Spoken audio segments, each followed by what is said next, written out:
Lors des Feldtagen organisés par la DLG en Allemagne, des outils intéressants étaient à nouveau visibles cette année, en stationnaire mais aussi en action. En voici une sélection. Le Coversider 600 de 6 mètres de large de Muting assure en un seul passage la réduction des chaumes et le semis simultané d'une culture intermédiaire. La trémie de semence de 500 litres de contenance du semoir pneumatique entraîné hydrauliquement réduit la fréquence de remplissage et maximise le débit de chantier.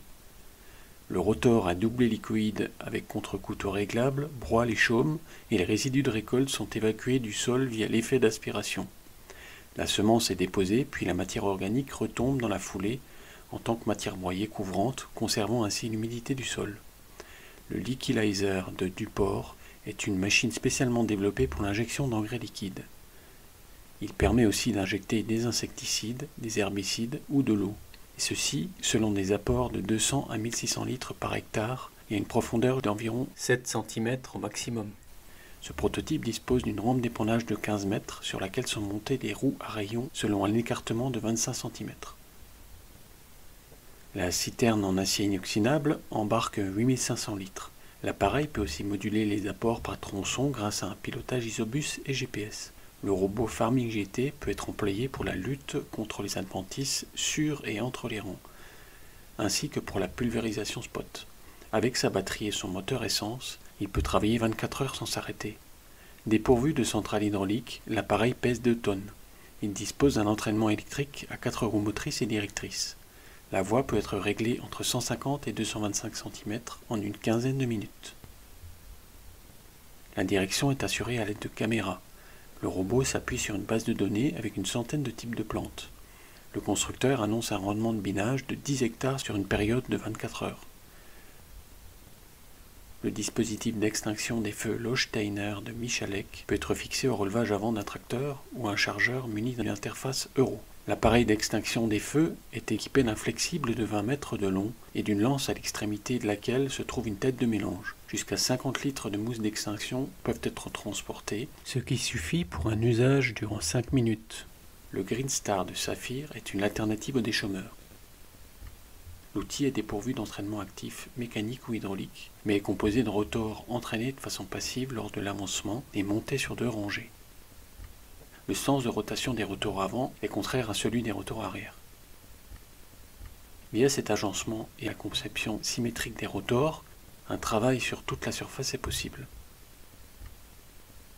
Cet outil frontal dédié à la lutte mécanique contre les adventices est baptisé Photohailer. Ces rotors obliques, entraînés désormais électriquement, peuvent pigner dans le rang. Les couteaux des rotors découpent le sol entre les plantes de façon fiable, y compris à vitesse élevée. L'outil pèse 1640 kg. Avec ses caméras, il intervient dans des betteraves à l'allure de 1,5 km/h et jusqu'à 3,5 km/h dans d'autres cultures. Treffler a présenté sa nouvelle bineuse THP 600 en action. Le système de translation breveté assure une adaptation efficace des outils de binage au plus près du rang des plantes, y compris durant l'avancement. Le guidage selon les rangs, piloté par caméra via un châssis à translation transversale, est capable d'apprendre grâce à l'intelligence artificielle. Avec le relèvement individuel de chaque parallélogramme à une hauteur maximale de 60 cm, la protection des plantes est améliorée dans le cas de surfaces irrégulières. Le recouvrement en fourrière appartient ainsi au passé. Heinebuck a présenté la version optimisée de sa bineuse Jobstar Prime, équipée désormais à l'avant de coutres circulaires pour travailler encore plus près de la plante. L'angle d'inclinaison des coutres est réglable, de même que la distance entre les disques. Par ce biais, il est ainsi évité que la fragmentation des croûtes de battance lors du passage puisse provoquer des dommages aux plantes, avant tout sur betterave. Le prototype d'automoteur dénommé Leicht-Stelzenschlepper, financé et développé par Bioker avec un certain nombre de partenaires, assure l'épandage de trichogrammes. Il présente une voie variable de 1,5 à 2,25 mètres et une hauteur sous châssis réglable avec laquelle il est possible d'enjamber du maïs jusqu'à 1,80 m de hauteur. Il génère un débit de chantier pouvant atteindre 300 hectares par jour, à comparer aux 80 à 100 hectares par jour traités par un drone. Un constructeur capable de produire cet appareil en série est désormais recherché. Davantage d'informations sur les DLG Feldtagen dans l'édition imprimée de Technique agricole suisse.